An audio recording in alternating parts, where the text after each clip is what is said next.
So, welcome to the next chapter, which is combustion and flame. But before I start the next chapter, I would like to congratulate 4 students because they have got full marks out of full marks. I remember 2 to 3 of them. One is Anna, one is Prerna, and unfortunately the other 2 I forgot. But 4 students have got out of 20 upon 20, so that is a very good thing. And I am very happy that you people have done so well. The last chapter, that is coal and petroleum. So today also next chapter will start. It's the 6th chapter we are starting now. That is combustion and flame. Now what is combustion? First we deal is combustion. Combustion ka meaning, the actual meaning of this word is actually burning. And combustion of burning generally takes place in presence of oxygen.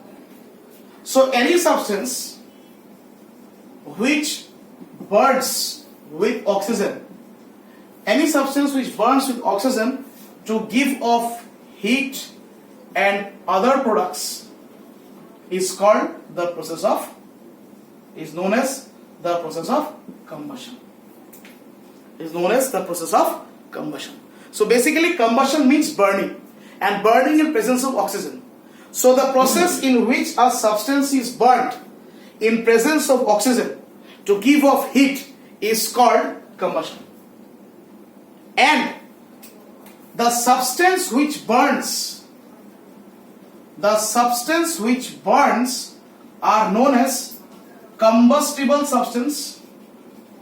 The substance which are burned are known as combustible substance or fuels. The substance which are burned are known as combustible substance or fuels.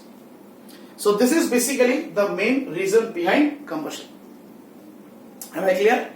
So substance plus oxygen gives you heat. That is the process of combustion. Now the things which do not burn, for example wood is actually will fall under non-combustible substances because it does not catch fire easily. But kerosene, petrol, diesel, they catch fire easily. They can easily combust. So they will be known as combustible substances. Now the next reason is, what is the condition for combustion? How will the combustion occur? Now conditions for combustion are basically 3.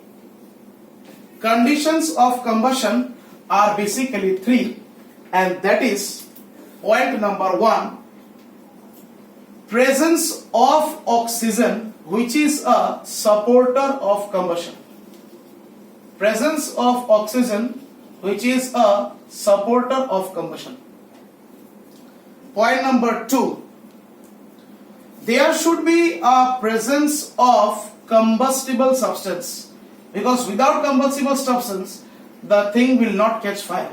Presence of a combustible substance. And the third one is called the attainment. The third one is called the attainment of ignition temperature. This we will discuss in the subsequent class. Attainment of ignition temperature. Only on that, these are the conditions for combustion.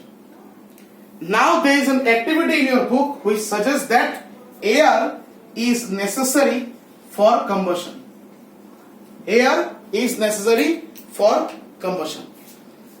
Now if there is no oxygen, I will help you to know how it is important. I will give you a small activity to show you that how air is necessary for combustion. So you can just hold for some time. I am showing you. So as I told you that for burning or for combustion oxygen is required, and this is the oxygen supplying material. Okay, so oxygen is being supplied here. So as a result oxygen is being supplied here. So as a result the candle is burning, and the candle is burning to full extent, and you can see in this video that the candle is burning because of the oxygen which is present inside this glass tumbler. So oxygen is being acting as a supporter of this particular candle as the combustion. Is that clear? Now air is necessary for combustion. Sorry, this candle went off. So once again I start.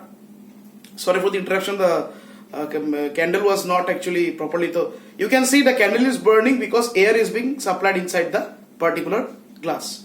You can see the air is going inside the glass and hence the candle is burning. Now if I stop the supply of air, then this candle will go off. How? Suppose I stop the supply of air with this particular book.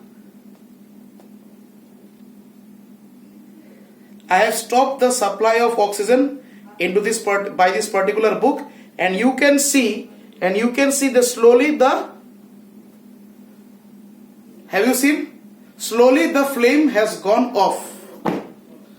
Slowly the flame went off. So when I closed it, the flame went off after some time.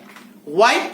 Because the oxygen which was left inside this particular glass was used up by this particular flame. So as a result, slowly and slowly the flame went off. So this particular activity proves that air is necessary for combustion, or presence of oxygen is a supporter of combustion required, and presence of combustible substance. So this will be the homework for your this topic, that give an experiment to show that air is necessary for combustion. Is that clear? So combustion is basically a process of burning in the presence of oxygen. Combustion is basically the process of burning in the presence of oxygen, and when some substance burns in presence of oxygen, then it gives off heat and products, and that is the process of combustion. So tomorrow we will discuss the next part, which is called attainment of ignition temperature. So today, that's all for today. Thank you everybody. Study the combustion. What is combustion? Those substances which undergo combustion are called combustible materials, and which do not are called non-combustible materials. And one of the important sources of combustion is air, which is oxygen. So that's all for today. Notes will be given up in Google Classroom. Thank you very much. Have a good day. Stay safe, stay healthy, and wish you a very happy learning. Thank you.